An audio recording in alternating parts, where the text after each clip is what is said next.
then there's also therapy too. All right, guys, let's do this. Welcome on in to Park Pals. Thank you so much for being here. All right, we are at Season 5, Episode 21, Swing Vote.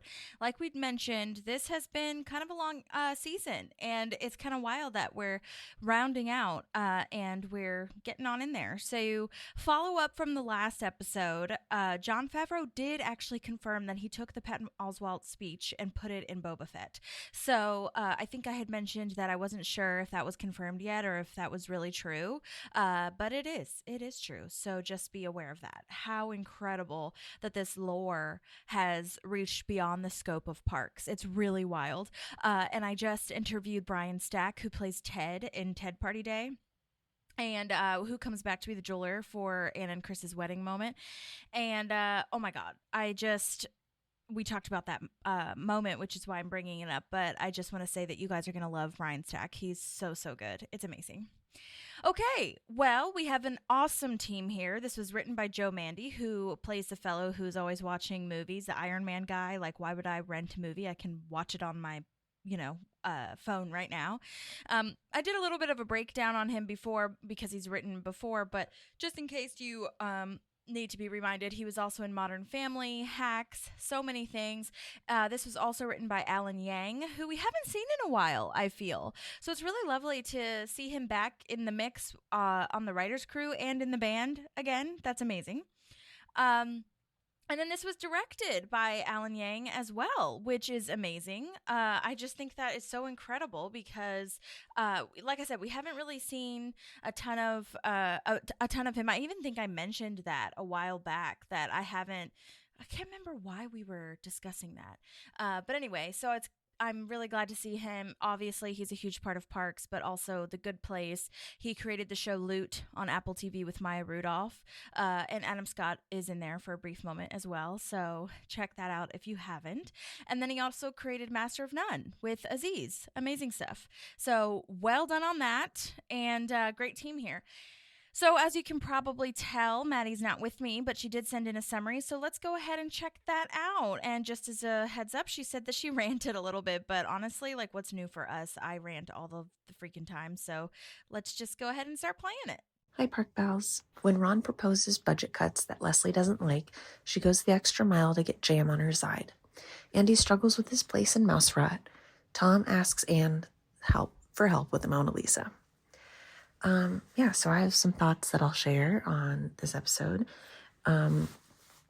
I love Leslie's tenacity here, but I think we do see this a lot where she just goes so gung-ho, and this person that she hates and that has been so awful to her, and Ron too, right? Like, Ron was charged for punching him. Like, the fact that they give him so much power for his vote, I think that upsets me more than anything. That they both kind of, well, Ron less so, right? But still, I'm a little surprised by this for Ron, that they just kind of suck up to him to get his vote. And I know that that's a part of politics, not necessarily a part of politics I like, but that's kind of the part that frustrates me the most there. And I am, subjectively, I am upset with Ron because putt-putt is so fun. I don't know about you, Holly, but I grew up playing putt-putt with my family. Like, on our family nights, that would occasionally be something we chose to do together, and I loved it so much. That was such a wonderful time of our childhood. I think ours was privately owned, so I don't know if that's something Pawnee could have, was like a privately owned putt-putt to make up for it. But yeah, I would be emotionally upset as well if I was Leslie, so I get it. When it comes to Andy, I think this is such a beautiful and relatable, and I haven't always been able to relate to it, but a beautiful and relatable aspect of life. It's just a really sad part of life, but sometimes, you get a job, other stuff pops up, you get married, you have a kid, and all this other stuff in your life, while you love it and it's still important to you and it still brings you joy and happiness, like this does for Andy, right? Sometimes it just falls on the back burner, and it's really sad. But that's what I love about this part for Andy, is because it is relatable. And I think a lot of people go through this where they're like, oh crap, I forgot that I used to do this and it makes me really happy. You know, I've like moments like that where I'm like, I haven't written a song. I haven't played at an open mic in a really long time. And that makes me really sad. But at the same time, I look at it and it's like, you know, I don't have all the time in the world to do that, unfortunately. And, you know, I could make more of an effort to put time into it. But, you know, then you're thinking, okay, do I give up time with Killian? Do I give up time here or here or here? And so it's like a real compromise. So I think this is like a real life lesson that they put in Andy here. I might be looking way more deep into this than they meant for us to, but that's just kind of what I related to in this moment. This swan song that he writes, though, I have to say, is amazing. For like him finding out that the band is performing without him, he basically writes this song. It's got to be in like 30 minutes, right? Or less. And it's amazing. I love this song. He did a great job. Natural talent for Andy / Mark Rivers. So, yeah. So I do love that he realizes, you know, he doesn't have to be the center of the band, right? You know, he has Burly that he can lean on. Love that we have Burly back. I can't wait to hear if you got any tidbits from him. Yeah. And that he's like, yeah, I'll join you guys again. But we'll be partners. We'll sing together. So I love that. I also have to point out that one of my favorite things that my husband quotes quite a bit, Ivan quotes quite a bit, is the fact that he doesn't melt his cheese on his nachos, which is basically just cheese and crackers, but with tortilla chips. I mean, I guess it's shredded probably, but yeah, that's so funny to me. And then lastly, Tom asking Anne for her help with Mona Lisa. Like, part of me is like, Tom, grow up, man. Like, you've got to stand up to her. He has this this weakness, and I feel like we've been watching him grow, right? Like when he presented to Ron, he was like, no, I can't be with John Ralphio. Like, you're not taking this as seriously as me. So like, peace out. Like, I'm going to do this by myself. Right. And we've seen him grow, and he's stronger, and he's running a successful business. And then I feel like we have these episodes where he like falls backwards 2 steps. And this for me is that. I know she's scary. I get it.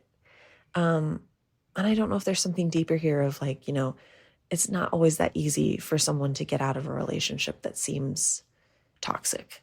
And that very well could be what they're trying to like allude to. But for me, the fact that he has to go to Anne for help, I do love that she helps him, but then she totally gets in her own way, in a way. Like she doesn't want to be connected to this anymore, right? But she did it for the blanket, and then Anne gets roped into it. Mona Lisa's just an awful person, but I love Jenny Slate so much. I first saw her on SNL, and I thought she was hilarious. And she wasn't on SNL for very long, I don't think, maybe 2 seasons.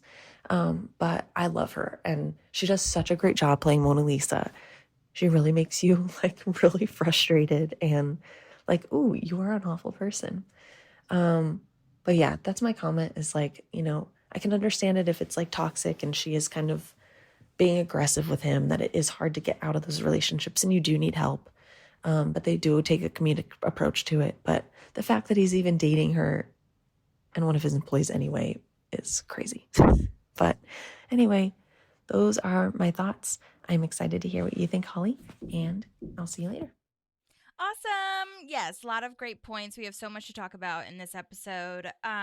So just like I do with anybody's voice memos, I was kind of making notes through that. But I don't know. I guess I was just desensitized to Ron and Leslie sucking up to Jamm, just because when you're passionate about something, especially in politics, and when you believe in something, that's just like how it goes. I guess I'm just like used to seeing that, used to hearing that. So I was like, yeah, this is just classic. Like that's how the government works, I guess.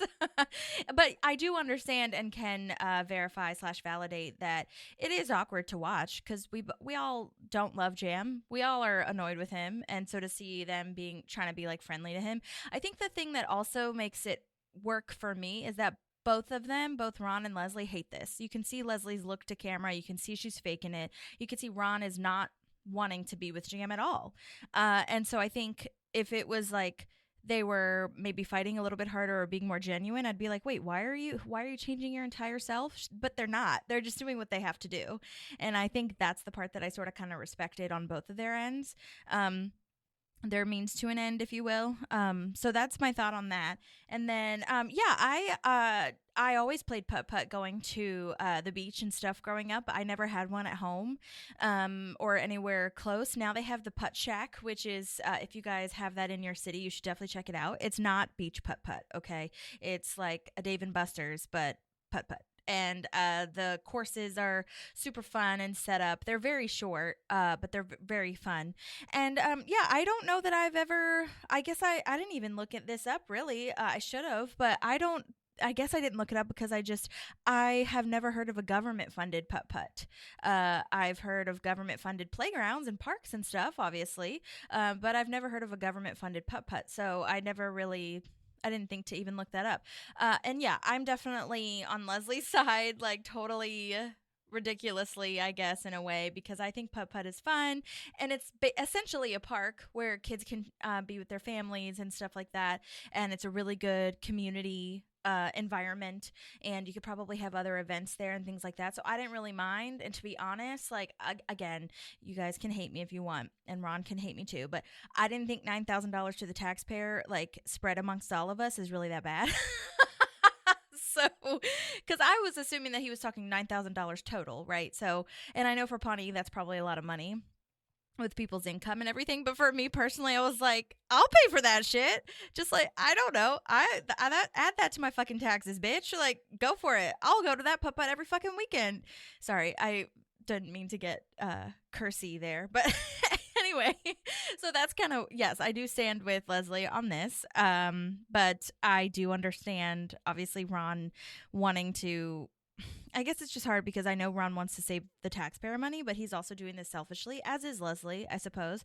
But Leslie is also thinking about the families and the community of Pawnee, whereas Ron is only thinking about himself, in my opinion.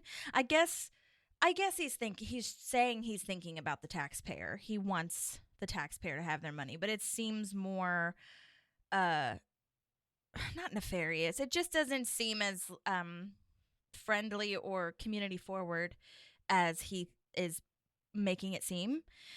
So, but again, to each their own. You can all have your opinion. I definitely would be on Leslie's side, and that's no fucking surprise, guys. Come on. And it's no surprise that Maddie is too. Yeah, I get why you got deep with Andy's moment of forgetting things, having too many things on your plate. I guess the thing for me, my thought on that is like, he's the one that forgot to text, and so I'm kind of like, it's kind of Andy's fault. Like, you're the one that didn't say anything and didn't text anybody back.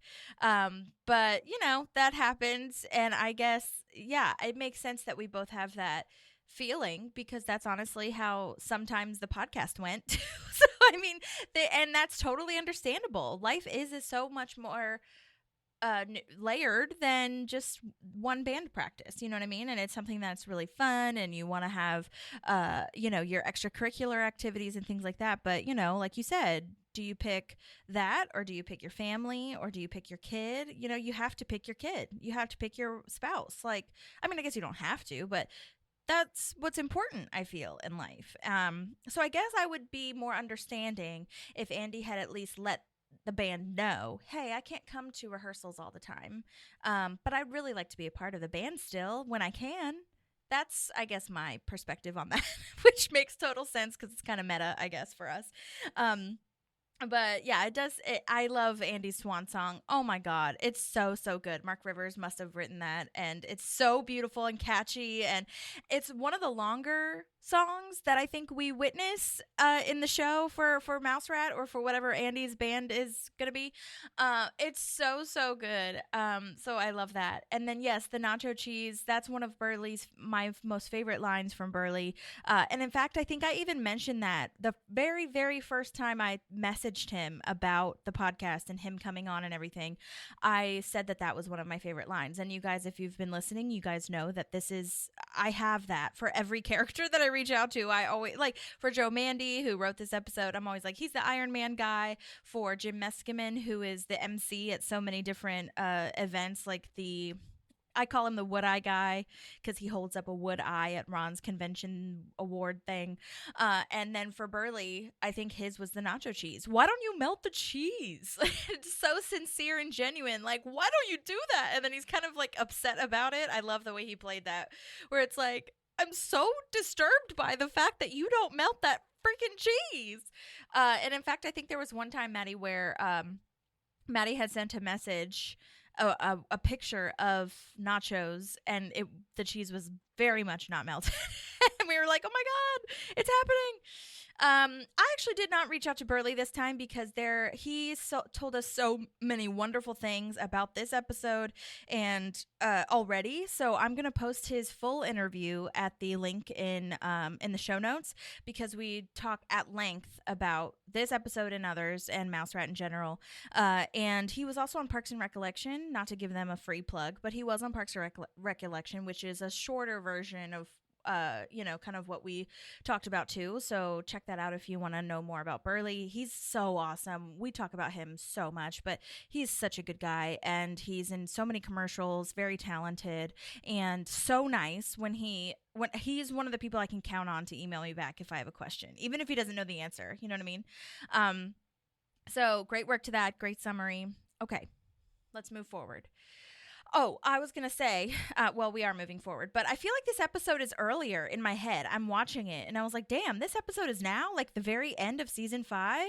Maybe it just feels like quintessential Parks with everybody in their respective places, and also Mouse Rat hasn't been around in a while, and we did kind of have Mouse Rat fall off a little bit. We haven't talked about them in quite some time, so I think maybe that's where it's coming in, because Mouse Rat, was in the earlier seasons, I feel, or maybe last season, and we just haven't talked to them in a second. So, so I think maybe in my head I was like, wait, this wasn't earlier?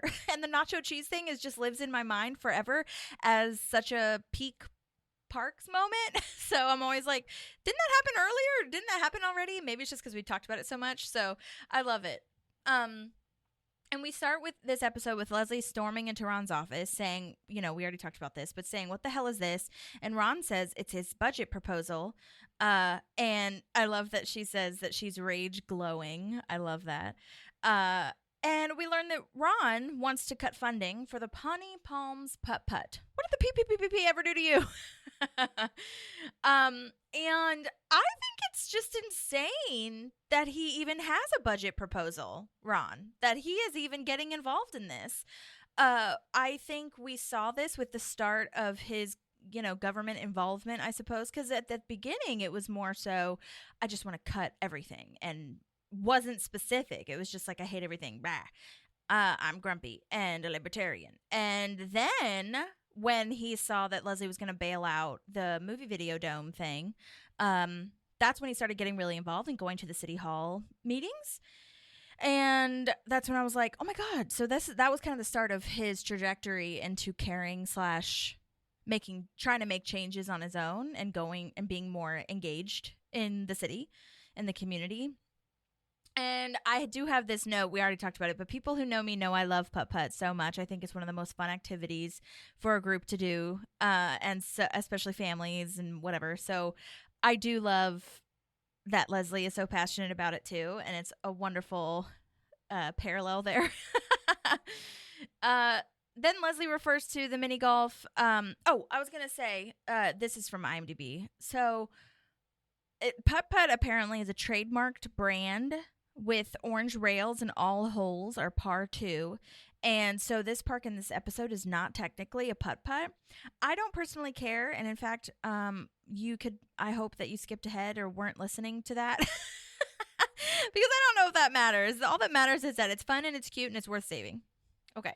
Leslie's talking head is hilarious, though. She's like talking about all the different things that you don't cut funding for. And she's just looping in putt-putt with very important infrastructure things such as roads, bridges. And then she does include parks in there too, but then she just throws in putt-putts and hummingbird feeders as essentially, which I think is so funny because she's like, yeah, whatever, okay, roads and bridges, who cares? But it's super funny. And it does bring this back, actually, because she mentions gazebo repair, and that is one of the things that she tried to save with Nick Newport Sr.'s moment.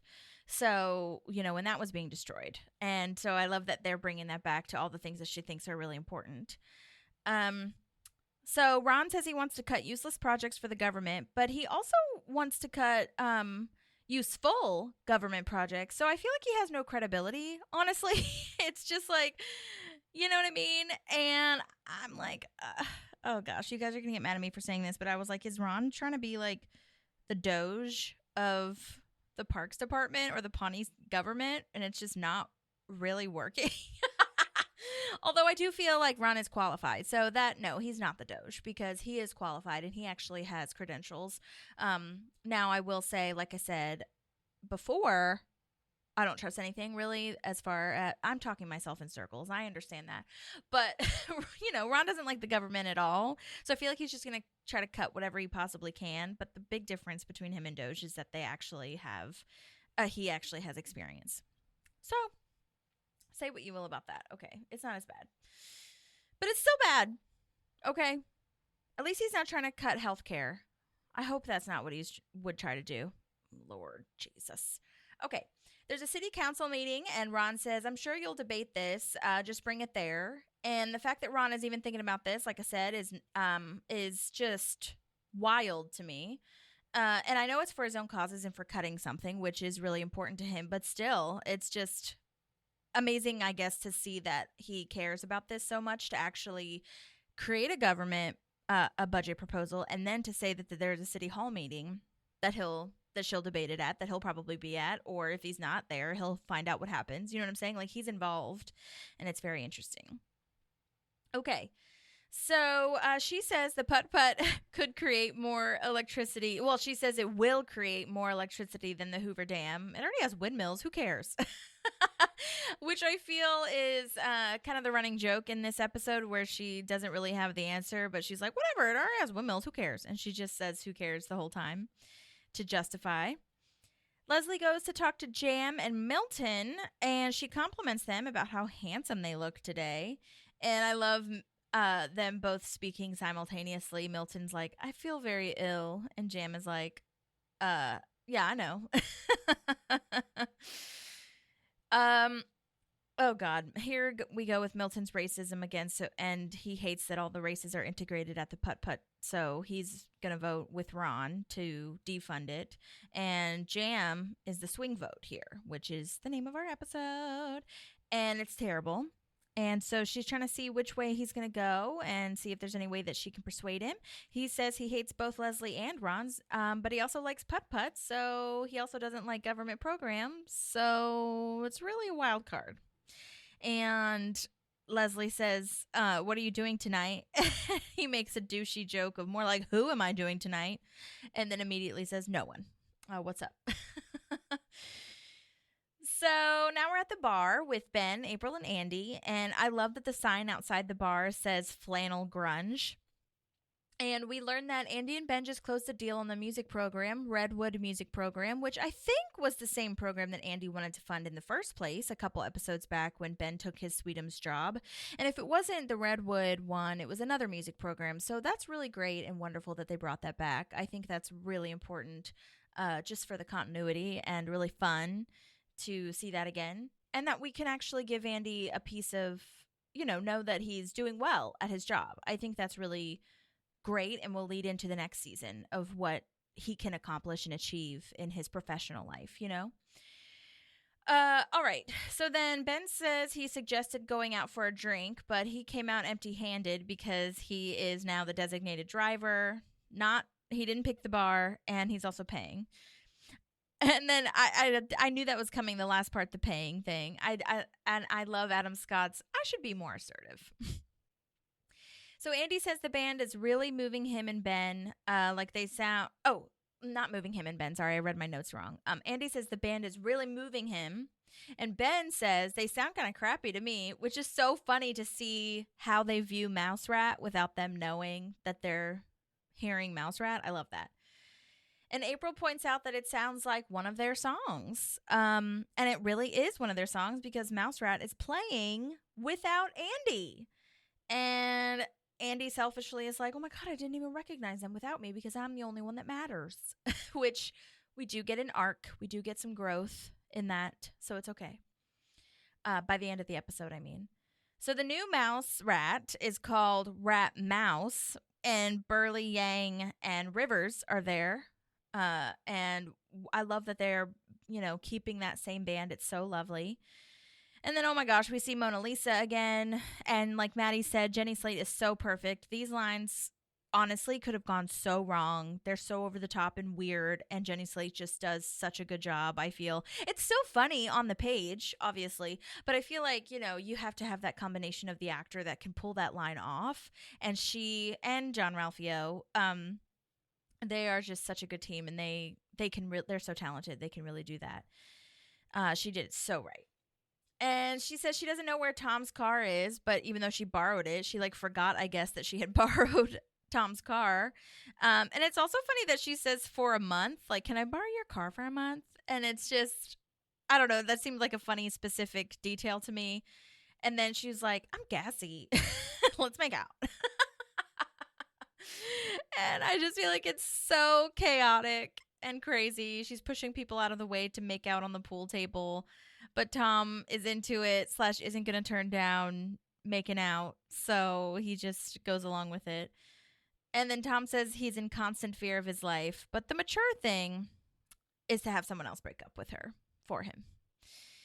So we see Anne is there too. And I guess my question was, why is everybody there? Because it doesn't sound like Anne is with Tom. I mean, I know for the course of the show, this is, they all need to be in the same place, technically, I guess. But I just thought that was funny that they're kind of having a little reunion party moment. And there's no really, I guess it's Pawnee, so it's a small town. But why is Anne there? Was she just there by herself? Why is Tom there? I guess him and Mona Lisa were hanging out at a bar, so that makes more sense. But anyway, I just thought that was, if you guys, I'm curious if you guys had the same thought. Anyway, so yeah, Tom starts off well because he's, complimenting her, Anne, but he's basically manipulating her to get her to talk. And he's like, I heard you and Traeger might be getting back together. And I'm like, where did he hear that? Who, everyone else is having a conversation about Anne and Chris except for Anne and Chris. I'm not going to go into a full rant, I promise, okay? But I am curious where he heard that. Maybe Ben told him? Maybe Chris told Ben and Ben told Tom? I don't know. I do love Anne's face to camera, though, as soon as Tom is like, yeah, whatever, because Anne starts to kind of open up. And then Tom asks Anne to break up with Mona Lisa for her. And Anne is like, will you at least pay me or do something for me? And she wants the chenille blanket, which is an empty bribe because he didn't think that she was going to say yes to that. And yeah, I'm kind of with Maddie. I'm like, Tom, can you just dump her if you need to dump her? Come on. And it's not even it's a, relationship that you should be scared to end because it's not like this, you're going to break her heart or anything like that.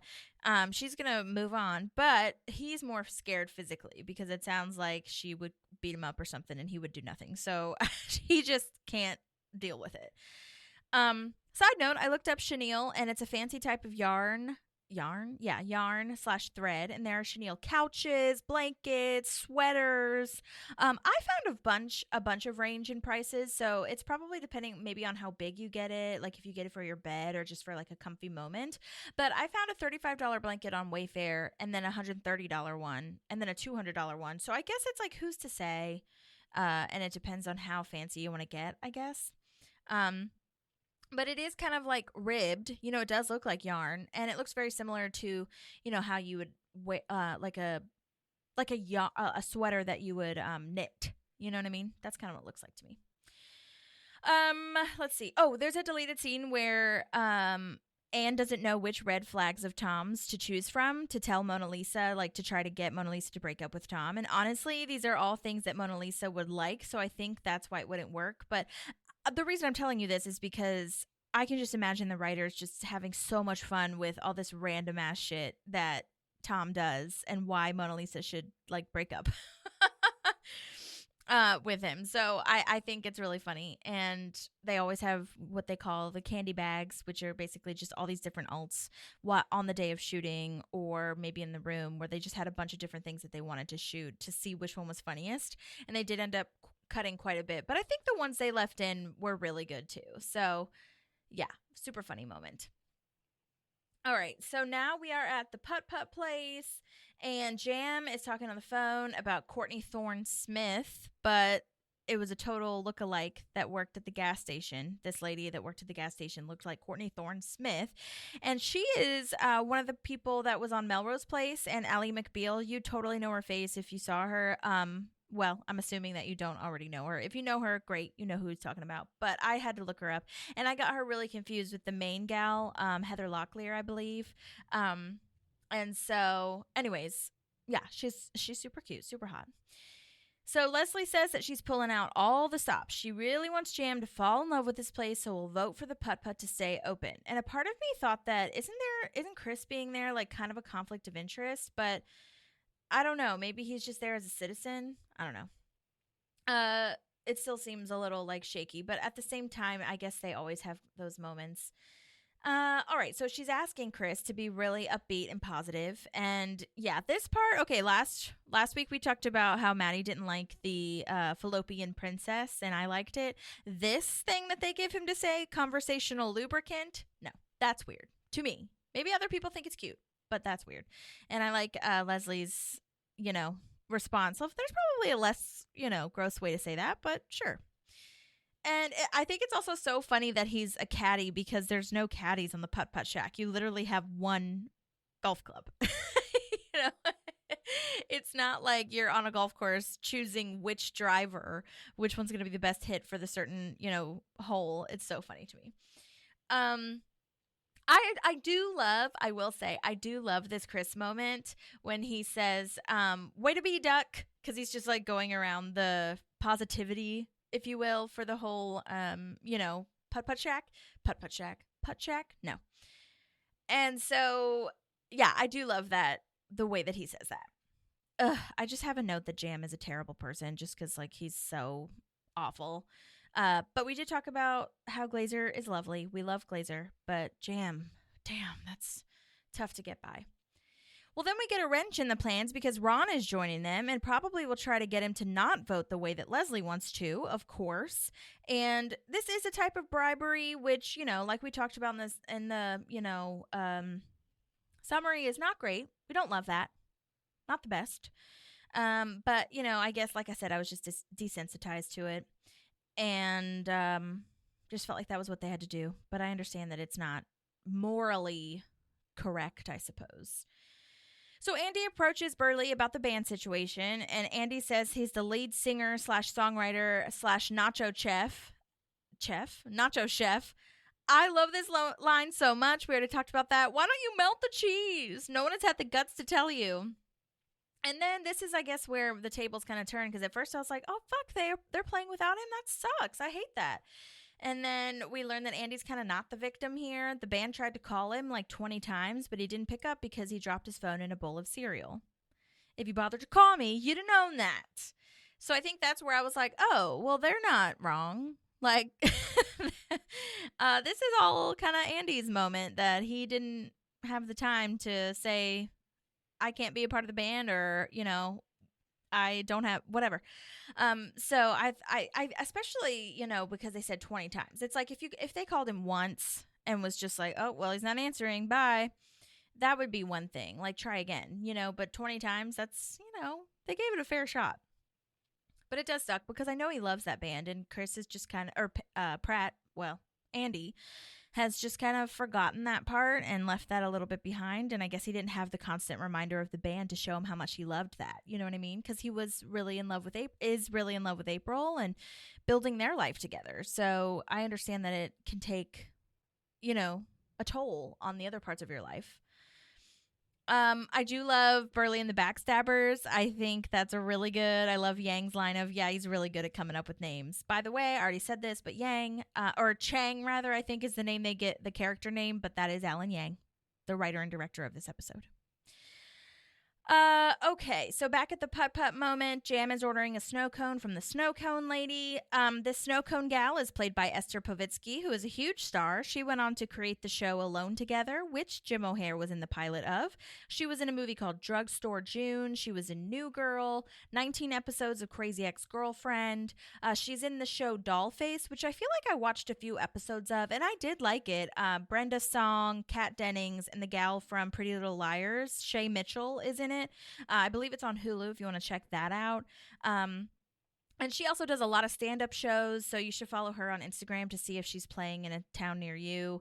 I think right now she's doing a lot of LA and Chicago stuff, but I'm sure that she's going to be, you know, going on tour and stuff every now and again.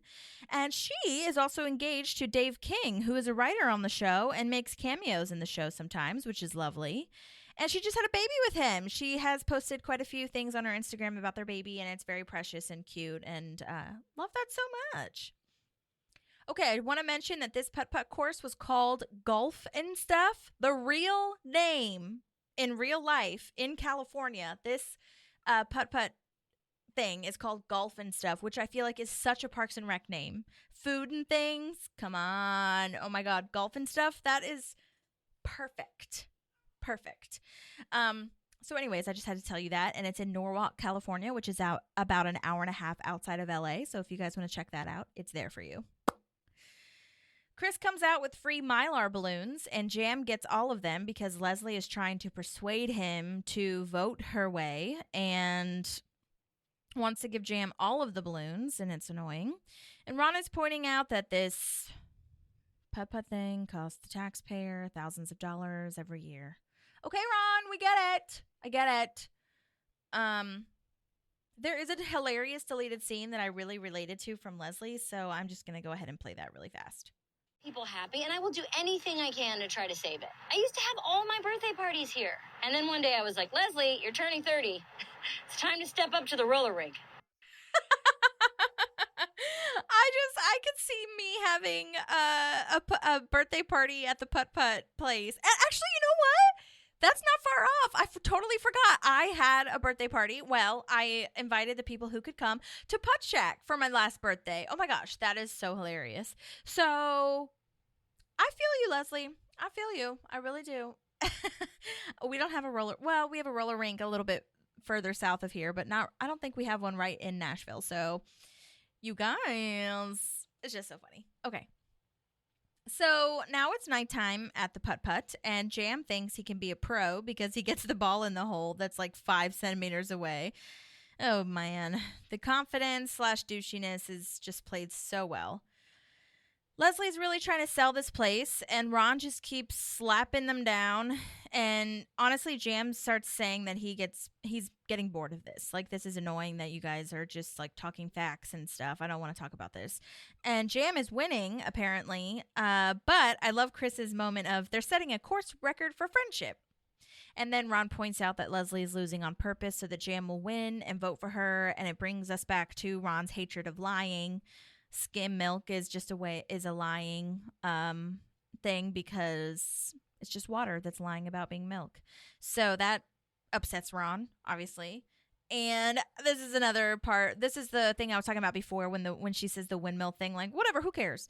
Ron says, after she says the losing on purpose thing, and he's like, can I have a word? And she says, I have a word for you. Stop it. I know it's more than one word, because she goes on to say a lot of words. I know it's more than one word. Shut up. And just runs away. So now Anne goes to talk to Mona Lisa, and she brings a screwdriver out of her purse. Super just already there. And I love how casual she is when Anne says, no, I don't want to fight. And she's just like, oh, okay, that's fine. I think it's such a fun choice. Because, I feel like she could have, said, are you sure? Or given her a look, like put away the screwdriver, but given her a look like, well, I'm going to fuck you up anyways. Are you sure? Like I'm on guard kind of thing. But she was just like, no, oh, okay, that's fine. If you don't want to fight, we don't have to fight. I love that. She wants to know Tom's ATM code. Oh dear. Then she shouts to the whole bar that Diddy has an Instagram. That did not age well. Lord. Did not age well. So we're going to move on. And the band sounds good. Andy is saying he's an adult. He doesn't need the band, but he's really sad about it. And you can tell. And April's trying to make him happy and say that they're so bad and they're totally nothing without you. Burly sounds terrible. And Andy's like, no, they're actually sounding really good. And Burly has a beautiful voice. And then we learn / are kind of reminded that April isn't really into Mouse Rat, but she's a loving, supporting wife and will do whatever she can to make Andy feel supported and happy about what he loves and, his hobbies and things like that. I do love April's playlist. I think this is so wonderful. German death reggae, holiday sound effects from the 1950s, and Bette Midler, obviously. Again, I just love how that's just matter of fact. Of course, who wouldn't listen to Bette Midler? Which is the truth. And of course, she doesn't mention this in this one, but she did say that she loved the Neutral Milk Hotel in previous seasons. So yeah, that's her vibes. And I love those vibes. They're very specific and very April. Great writing on that. So Andy says he's retiring from music. He wants to make himself feel better, but he wants to have a last solo performance to round out his music career, essentially. And then he's saying all these things that he'll need. He says I love this line. And this is, again, one of the things where I was like, what? I thought we've already heard this. But again, maybe I just think I talk about it all the time. But Andy says he needs a computer fan along with all of his other stuff. And it's so funny and so specific and accurate. He says he needs 4 more beers, lightning bolt of inspiration. And Ben is like, why do you need a computer fan? And Andy just matter-of-factly explains the purpose of a computer fan, but not why he specifically needs it. I love it so much. And I love Ben's look to camera. It's so funny. Sometimes when you use a computer, it gets hot and the fan cools it down. Like, what? Like, will he use the fan for himself? Oh, I love it. Okay, so back with Anne and Mona Lisa. Anne lies and says that Tom is broke, which makes Mona Lisa totally turn off for Tom because she's just into it for the money. Tommy has his own business. And Anna's like, yeah, but he had to borrow a lot of money, so you should probably run away from him. And so she does, essentially. She's like, I don't F with poorsies. And she loves Anne for telling her, and now they're going to be best friends. Side note, they do have a deleted scene, oh my gosh, where Tom is like, the best way to escape her is to run. And then they just run. And you guys know that I don't love that solution, so I'm really glad they cut it. If you're new here, go back and listen to the other episodes, and I'll explain that. But I just don't love when that's the only end to the scene of like, run, No. So I'm glad they didn't have that. And we get another great Tom face after Mona Lisa and Anne are BFFs. Love that very much. Leslie is losing on purpose again at the putt-putt, and Chris lets Julie, the ice cream lady, go home because it's getting late, and Jamm has eaten all of the syrups anyways. Leslie tries to get her to stay and says, like, well, school's not important because Julie says she has calculus homework. And I do love this, like, immediate shift of, like, I just love Amy Poehler here. Math is very important, especially for young women. Stay in school. Well, math is worthless in real life. You have a calculator or app or whatever for tips. Amy Poehler's acting there is just really lovely. Apparently she makes a fun Toy Story reference, and I did not know this, but apparently Rashida Jones goes on to be a writer for Toy Story Toy Story 4 in 2019, but she left due to creative differences. But she is credited as a writer for the original story in Toy Story 4. So that's interesting. I did not know that she was involved in that. So Ron is like, you know what? We're done. You've had your time. We're done here. We did the thing. Which way are you voting? We've both sucked up to you. Well, Ron doesn't really suck up to him, to be honest. Ron is not sucking up to him. He's just like trying to cock block him, essentially. Or cock block Leslie, I suppose. But anyhow, Ron's like, okay, let's get down to business. Which way are you voting? And Jamm, I love this line. You sure make a guy feel like a real lady. And Jamm says winner gets his vote. So now they're going to compete. Ron and Leslie are going to compete. And whoever wins that game gets Jamm's vote. And a part of me feels like that was a waste of time to just butter up Jamm. But at the same time, like, Leslie didn't know Ron was coming. You know what I mean? But this is a good idea, I suppose, for the way to end this. And Ron is like, you know what? I love how he says something along the lines of like, well, if it's like a sports competition or whatever. And I'm like, sports is a stretch. But he says it's more, genuine / better than whatever this charade is. So let's do it. Their game. So Andy gets on stage and it gets very confusing with his names. Formerly lead singer of Mouse Rap, but now you'll know me as the formerly known singer of it's just so funny. And then the swan song. Oh my God. Once I was a golden swan, a swan of a man. Now that swan's name was Andy, and he started a rock and roll band. It's so good. And it's actually so catchy, first of all. But secondly, it reminds me of Jack Black in School of Rock. So you guys know that I'm obsessed with that. And I think that it's such a good song. So amazing. He made incredible nachos that everybody claimed they loved. Then his bandmates dicked him over with a massive rock and roll shove. It's so good. And then we talked about this briefly before where Mark Rivers essentially said that every song he writes for Andy has to have some sort of like watch me fly moment. And this is where it comes in. This is my swan song, watch me fly. It's so beautiful. I can't stand it. It's so, so good. Love it. All right, so Anne comes back and is basically Mona Lisa-fied, if you will. Glitter, curls, all the things. Tom won't break up with her Tom won't break up with Mona Lisa for Anne's because now they've kind of switched roles here. But Anne starts hurting him and forcing him to help. And then the cut back and forth is really cool. Because Andy's still playing in the background. And then I love this part, though. The beautiful duckling I always was inside. Whoa. And then he just starts screaming and staring at the band, essentially crying and sobbing. And then the cutting off of that editing is so good. It's just hilarious. Well done. So there is a gorilla guarding the course at the putt-putt place, and I love Leslie's line in answer to why is there a gorilla, and I said this before, but it's cute, it's fun, it needs to be saved. I just think all of her quips and comebacks are really funny.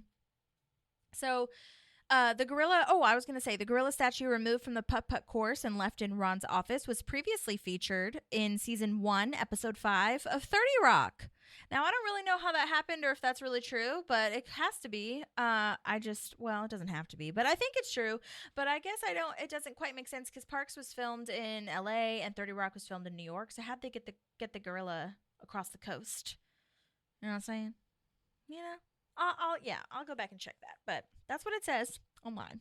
And we all know that everything online is true.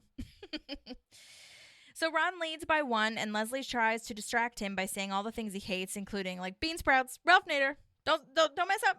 But Ron gets it, and so Jamm gets the win, essentially. Ron gets the win for Jamm's vote. And, oh my gosh, Chris has this moment where he's trying to be positive again, like, ultimately, we learn the most of ourselves in our losses. And I was like, shut up, Chris! We didn't save the putt-putt! Ugh. The employee that comes out does not want to be there. Ron won, so he gets the stuffed animal dragon, and it's so hilarious. This guy's name is actually David Phillips, and he's primarily a writer and producer, and he's a huge writer on Brooklyn Nine-Nine. So that's what he'll go on with Dan Gore, also who worked on Parks. He also worked on Sex Lives of College Girls, Rick and Morty, a lot of UCB things. Amazing. He's also a writer of Grand Crew, which I believe was in 2021, and Nicole Byer was in it. I love Nicole Byer so much. She has a podcast out right now called Why Won't You Date Me? She goes on tour frequently. She's also a stand-up comedian. And I liked that show, so I don't know why it didn't do well, but, well, I can kind of guess, but whatever. Anyway, I loved it. So, I don't know. I do feel like it's not fair that he would get that dragon, the stuffed animal dragon, because he wouldn't have even gotten it if it wasn't for the putt being open. So I agree with Leslie's move of giving it to the kid. I liked it. Okay, so now we're at the bar, and Tom kisses Anne so they can try to get rid of Mona Lisa, essentially saying, like, Tom and Anne are together, so Mona Lisa can't be involved. But Mona Lisa thinks they want to have a threesome instead of breaking up, and Tom is like, let's hear her out. Sure. I mean, let's not, like, dismiss this. And Anne has finally had it. She's like, you know what? I'm done here. You owe me the blanket. And Tom is finally like, okay, this isn't real, but I still don't think we should date. And Mona Lisa agrees. She is like, being single is the tits. Again, no one but Jenny Slate could do that. And then she randomly asks someone to have a threesome with them, and this random someone agrees. I love how casual they're all being. She's like, yeah, okay. Oh my gosh. I just love that. Writing is really funny. This gal is played by Allison Paccia, and she's been in a ton. I hope I'm pronouncing that right. Poccia. And she's been in a ton of stuff too. Chasing Life, Blue Bloods, Love and Death. She has her own show, Pretty People Inc. That's pretty cool. So well done, Allison. There is a deleted scene where Mona Lisa and her are like grinding/dancing on each other, and Tom is like, this couldn't have worked out better. Which I think was really fun. Andy comes in with a fancy suit at the Parks office, and Donna says, "Fancy Andy." I do love that. And basically, Andy is like saying, funny goofball music, Andy is gone. I'm serious now, and this is what I'm going to do. And I also love that he mentions that he's, going to play video games or whatever, which is not the adult suit version. And Ben's face at everything that Andy is saying is so funny to me. Just like utter confusion and concern. Because April, and the reason I feel like he's confused is because April's being very supportive and says, like, call Burly, like, whatever. And Andy's like, well, if they want my song, if they try to steal my song, I don't even remember it, And I just love Ben's face of like, how did you forget the song you just wrote? And I will say, that's kind of common. You can forget the song you just wrote. You can forget the melody. It goes out of your head very quickly. But I still love Ben's faces. And especially when Andy has Ben's briefcase. He can't get into the briefcase, and Ben's like, yeah, because that's mine. And he's like, really? I have to imagine it's a briefcase from when Ben lived at Andy's house, or Burly. It was technically Burly's house, really. But when they all lived together, I have to imagine that, because I don't know how else he would have found it, and come in with it. So Leslie brought the putt gorilla to Ron to shame him. And it turns out she paid a bunch of money for it, which, honestly, Leslie, bummer. But Leslie is justifying herself and saying, like, she'd pay any amount to shame him. And Ron and your principles, God forbid you're flexible in any way. And the gorilla thing backfired anyway, because he really likes the gorilla. And, yeah, so next up, we've got the threesome going insane. Tom is telling Anne how it went. They're in the courtyard, and instead of stealing money, Mona Lisa steals the birth control pills and says, bitch, you're going to get pregnant. And then she sells the birth control pills as, fake ecstasy for college kids, which honestly, not a bad business idea, which I think is kind of hilarious, because I didn't even think about this when I was watching it. But it's kind of funny because John Ralphio says that he does that with the flower when Ben and Chris are going through the baby thing and like carry around a sack of flour and see if you can get it to survive, and like they do in high school, and John Ralphio overhears it and is like, are we selling flour to high school kids as cocaine? So they clearly have their standards right, John Ralphio and Mona Lisa. But hopefully they're making lots of money off that. Okay. Anyhow, and I guess I'd rather them sell flour and birth control pills, even if it's fake, than the real stuff. So there you go. Okay. So Tom says he tried to break up with Mona Lisa, but he really didn't. But they aren't really dating either. So it's like kind of a weird sex buddy moment.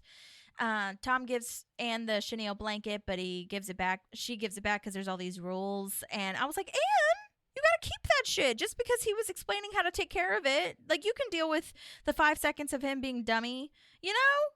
I was like, Anne, you earned that blanket. You get to take that home. Anyhow, so Jamm now goes into Leslie's office and says, what's up, yellowhead, which I kind of love. I mean, love is a strong word, but I thought that was funny. And he tells Leslie that he will go back on his word if Leslie gives him something else.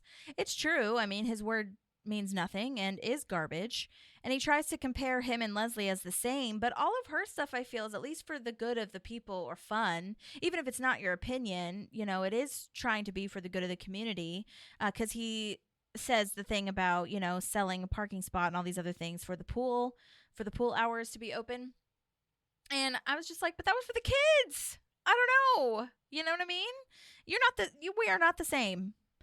But it gets to Leslie anyway. And Leslie goes into Ron's office and says she has 6 things to say. This is such a great, wonderful, lovely monologue for Amy Poehler. This was done so well. I just love it. I laughed out loud at her physical movements that she combined with "'Twas Leslie killed the beast" and like kind of moves her head up like that. It was so funny and so good. And I gotta say, you'll hear this when I talk to Brian Stack, but I went back and watched a lot of her Conan bits because, oh, by the way, if you haven't listened to Amy Poehler and Conan on their podcast, listen to that. But I just went back and watched some of her clips, and it's so lovely to see her physicality and how free she is and fearless she is with moving her body intertwined with the comedy and physical comedy. I don't know why that took me a while to get there, but anyway, it was just so lovely to see her trajectory, I guess, because we don't really see physical comedy in Parks and Rec from Amy, rightfully so, I guess, you know. And so it's really lovely to see just kind of her growth and all the different things that she's so capable of, and I'm just such a huge fan. So like to see these little moments of the monologue, especially when she's all the different inflections and the different movements that she's making as the choice, as the character, as Leslie, is just really fun and inspiring, I feel. So hopefully you guys felt the same way. Anyway, so that's probably my favorite line. "'Twas Leslie killed the beast." She wrote a ballot measure to try to save the putt, so that's hopeful. Again, sorry if you don't agree, but also that's great that she's going to write a ballot, and honestly, just kind of like a good way to end the story of in this episode of how she does not agree with Ron. You know what I mean? And it's total Leslie fashion of not just being like, okay, well, I guess you won. I guess I'll give up now. No, that's not her. Leslie ends this monologue. This is another reason why it's so good, because she ends it by saying she's very proud to have Ron as her friend because of his principles, when she was just yelling at him earlier about his principles. And then he's like understanding and says, "Do you want a drink?" Very much. She's just very fast and quick. Andy says sorry to Burly. And honestly, the things Andy does is kind of super mean and not what a friend does as far when he was explaining those things. But Burly accepts and proves that it really wasn't a slight. You just have to like be a part of the band if you want to be a part of the band. You know what I mean? And he's very cute. Burly's very cute and says, "I'm more of a background singer anyway." And April tries to support and say like, "Yeah, you can say that again." And Andy's very nice and says, you know, "No, you have a great voice. Like, don't say that." You know what I mean? I love April slapping Ben and being like, "Yeah, Ben, God." Again, Ben's confusion in this, which is kind of funny because Ben has a very minimal role in this episode, I feel, because it's, you know, he's not really involved in the story or the A and B story. Anyhow, they have a very cute friend moment, Burly and Andy, and I just love it so much. Welcome back, buddy. I love that. It was so cute. Loved it so much. And yeah, I guess my question also, this is not serious, but my question is, how does Andy not know about melting the cheese on the nachos? Because Andy is a snack guy. Okay? Andy loves snacks.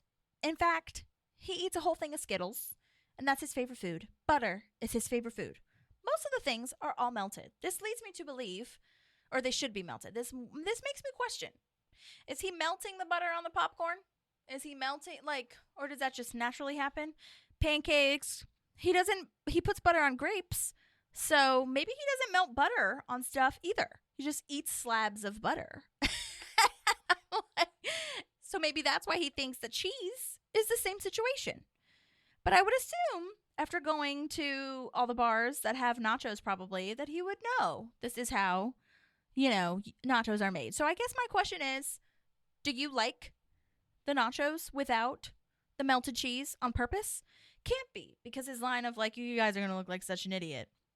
But also, maybe he thinks that they're going to look like an idiot because he prefers to not have the cheese melted. It's a very important question that we're asking, okay? So I would love to know. Pratt, come to the front, please. You know what I'm saying?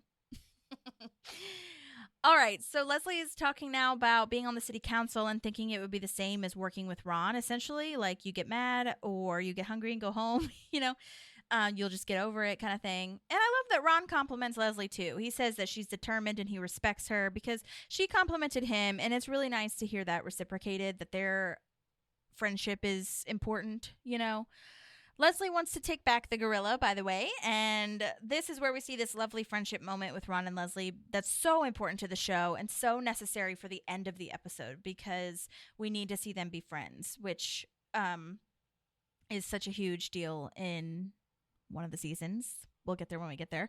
But for this episode, we needed to see them be friends again, kind of, and agree to disagree is such a great illustration here. And it's a really good feel-good moment and very hopeful, as this show is so good at doing, because this is back in the time when you could have disagreements politically and still be friends, and we are just, I feel, so far from that today, and I try really hard because I feel like this show is explaining to me that you can have different opinions, but your morals at the end of the day are the same, and what's important in life at the end of the day, and people's lives are important. And I think Ron and Leslie agree with that and agree that people's lives are at stake. They're important. They deserve life. And now it's hard to say. It's hard to be friends with people if you don't have the same morals. So especially politically, it's where do we go from here? But I don't think that the answer is cutting anyone off unless it's really toxic to you and you just are in physical, emotional pain. I get that. But I just don't think the answer to creating this world is by separating and not trying to understand each other. But I hope and I wish that the other side would see that too. We just all have to fight like our lives really depend on it to come together somehow.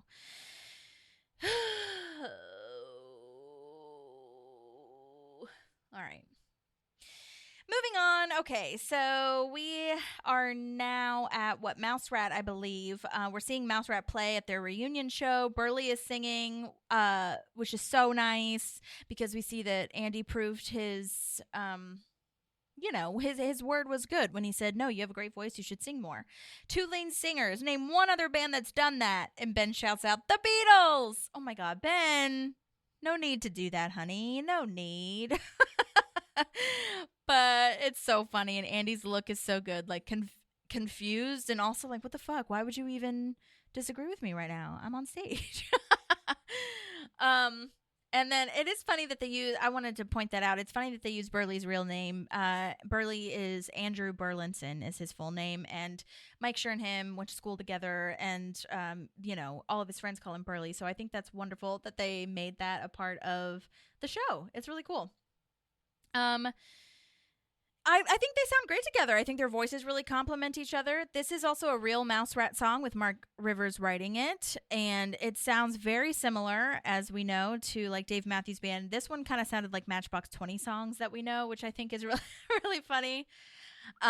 So yeah, I know we had bad times, but we had good times too.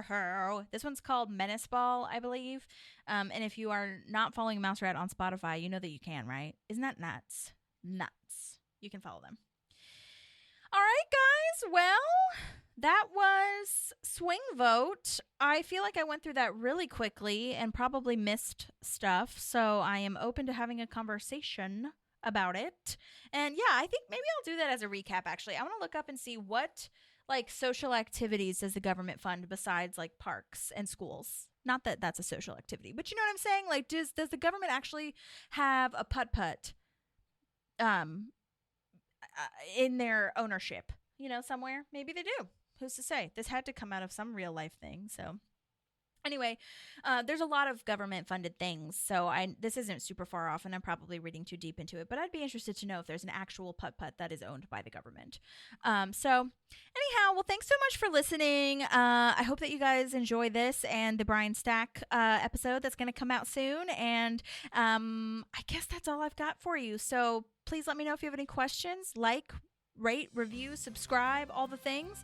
And we'll talk to you next time, where Maddie will be here for our last episode. Last episode of season 5 is coming up. Insane. Oh my gosh. Okay. See you guys soon. Bye. There's a park and some pals, and there's also therapy too.